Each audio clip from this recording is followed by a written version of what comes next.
Let's take another look at the application shown on slide 14, but this time with some diagrams showing what's going on in memory while this application is running.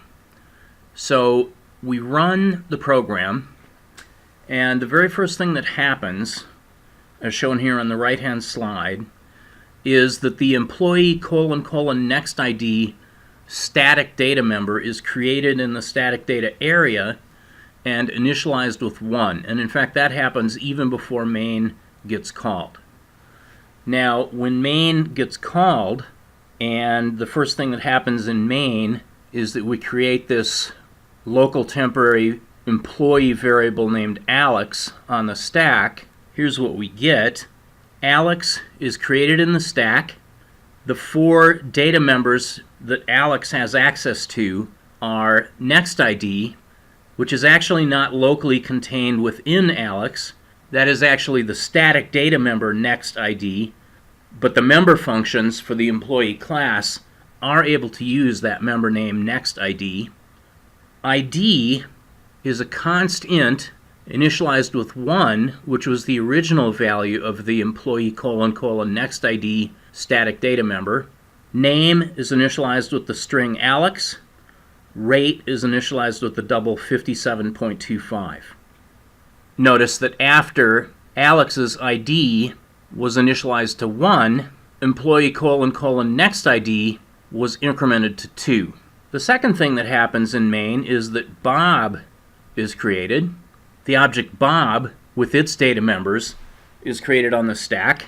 Next ID is not within the object Bob, but that name next ID for the static data member is available for member functions to use for Bob. The const int ID is initialized with 2, and then notice that employee : next ID is incremented to 3. Name is initialized to Bob. Rate is initialized to 63.1. Then the third thing that happens is that the manager Carl is created. Carl is a kind of employee. Carl contains within itself an employee and also has additional member functions and data members at the manager level. Notice that using Carl we can access both the manager print function, which is our override. If we wish, we can also access the underlying base class print function by saying employee : print if we want to. Next ID is available for use by the member functions operating on Carl. Next ID simply is the static data member next ID. And ID for Carl is initialized with 3, and then employee : next ID is incremented to 4. Name is initialized to Carl, rate is initialized to 66.75, and once the base class constructor has finished its work, we continue with the remainder of the derived class constructor for the manager. We initialize title with boss and budget with 500,000. Then in the rest of main we invoke print on each one of these things, and at that point the program is over, and all of these local objects, Alex, Bob, and Carl, are eliminated from the stack, and the static data object, employee : next ID, is also eliminated from memory, and the program is done. Our final use of the keyword static here in Lecture 6 is for static member functions of a class. A static member function can access and modify any static data members that are defined for that class, and in fact this is going to be true even when no objects of that class currently exist. So here on slide 17 we have an example of a static member function, getNextID, whose job is to return the value of the next ID static member variable. Even if there are no employees currently existing in the application, that is, no employee objects currently existing in the application, we can nevertheless use getNextID to find out what the next ID will be if we create an employee object. Static member functions are restricted from accessing non-static members. For example, An employee object has an ID, also has a name and a rate. But recall that a static member function can be used even if no objects exist. Therefore, it would not make sense for this static member function getNextID to be able to access the ID or the name or the rate of the current employee, because there is no current employee. There may not be any employees currently existing in the program at the time that we call this getNextID function. Okay, so static member functions can interact with static data members. They cannot interact with non-static members. Here on slide 18, we have an example program making use of our modified employee class that has this static member function named getNextID.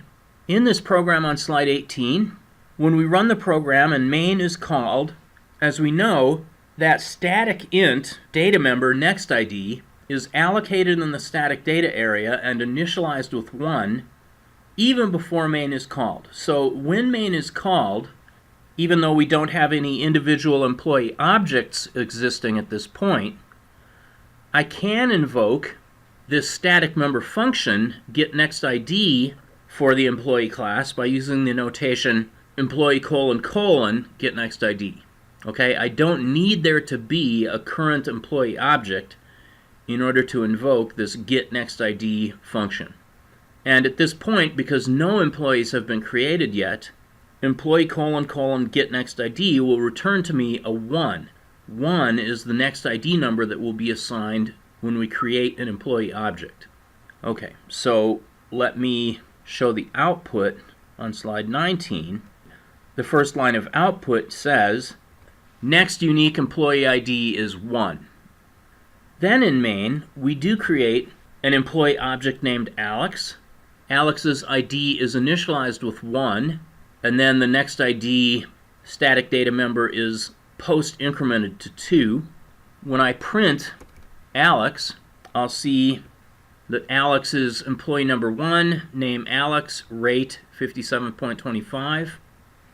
And then, in this final cout statement, if I call getNextID, the value I'll get back will be 2, because 2 will be the value of the ID data member the next time I create an employee object. In fact, in this program, I'm not doing anything further. The program just ends at this point. In this example, notice that I did have an employee object, Alex, currently existing. So I am allowed to say alex.getNextID as an alternative to saying employee : getNextID.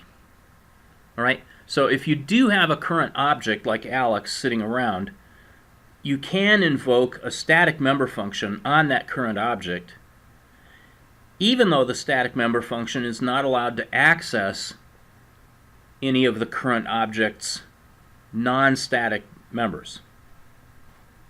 Okay, so that's our conclusion here for Lecture 6. We've reviewed 2 uses of static that we knew about before and introduced 3 more. We already knew about the idea of using a static local variable within a function to maintain some memory of what happened the last time that function was called.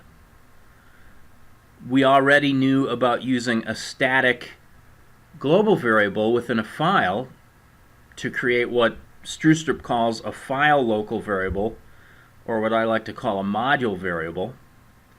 We introduced the idea of declaring a function static within a file. In effect, that creates a module function that can only be used by other functions within that same file. And then we introduced the idea of static data members that are available to a class as a whole, and static member functions that can be used to interact with a class's static data members. And that's that.